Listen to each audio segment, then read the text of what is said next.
Hey everybody, how are you? It's Rick with All Florida Properties from right here in Vero Beach, Florida. Did you know that we can see rocket launches from Cape Canaveral from right here in Vero Beach? If that's something that's interesting to you, stick around. I have a great video for you.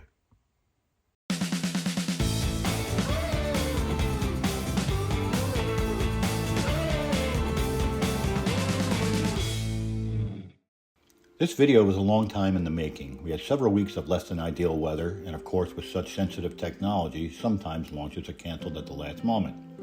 This video is a little longer than usual to show some of the different aspects of the launches, as well as a sample of a launch broadcast.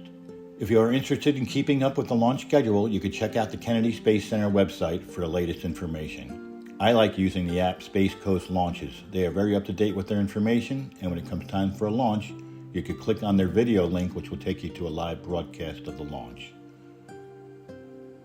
Let's start off with the night launch from January 29th, 2025. Night launches are far more spectacular. You will see the horizon glow when the launch initiates.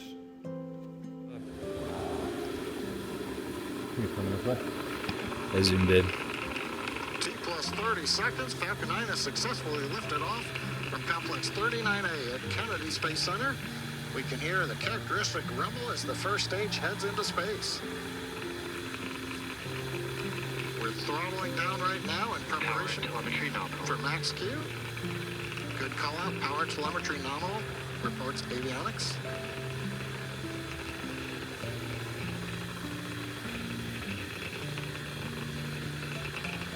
Falcon 9 is supersonic. And we have throttled back up to power.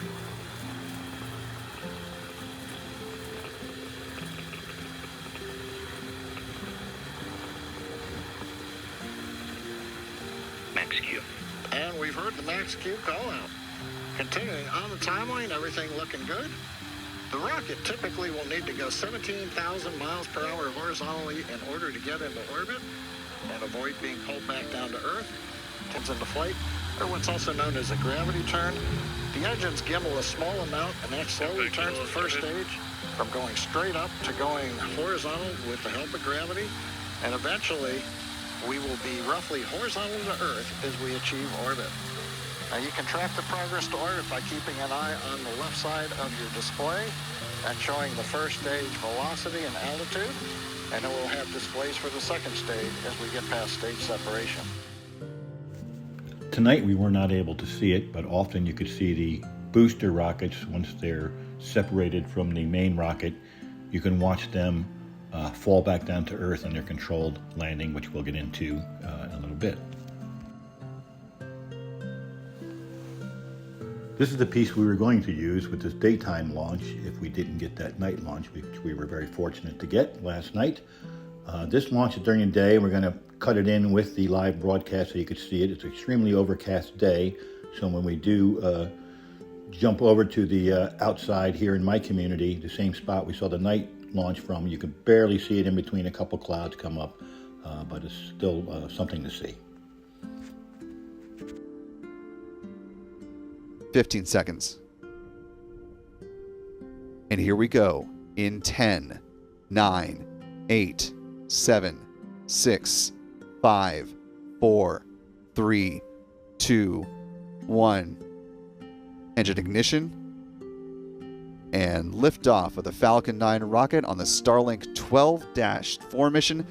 Falcon 9 has cleared the tower.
Speed of sound less than 6 kilometers above the drone ship. Just about 10 seconds to the start of the landing burn, when SpaceX will reignite the center Merlin engine to cushion the landing as Stage the 1 landing burn. landing legs are deployed. You see the start of the landing burn? Let's listen in. Stage 2 is in terminal guidance.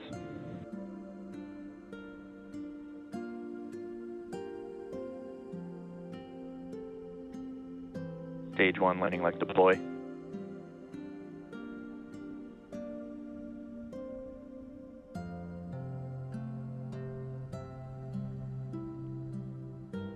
Stage 1 landing confirmed. And a good 15th landing of that booster, B-1080. As you saw with that daytime launch, the booster section automatically landed on a drone ship out at sea.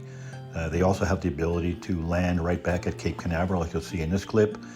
And it's a pretty big deal. And also you see that they have now started to catch the boosters for reuse in the clip right after that. Pretty amazing.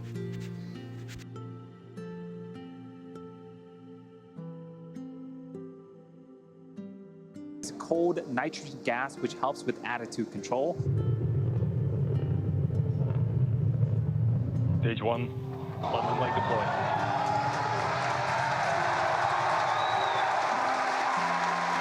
That was as smooth as I'd seen it. We had phenomenal shots all the way through the landing burn. You heard the sonic booms. This booster has landed for the 8th time. That is the 89th recovery of it. Velocity. Oh, we can see it coming down through the plume. Booster coming in hot for booster catch. We're going to ignite 13 of those Raptor engines, and this view is incredible right now. You can see how fast this vehicle is moving on the left-hand screen. Landing burn. 13 engines. Ignited. We're now down to 3 Raptor engines. We can see those chopsticks now in the air.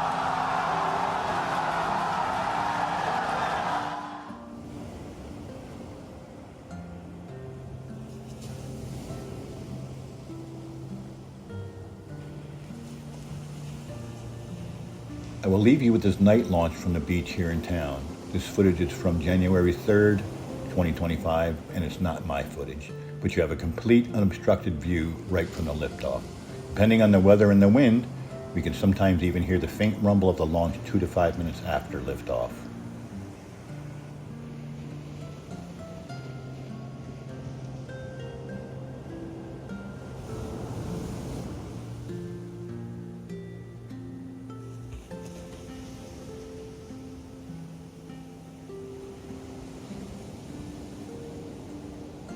Cape Canaveral has a rich history in space exploration. Patrick Air Force Base is now known as Patrick Space Force Base, and the future of space exploration and travel is sure to be amazing.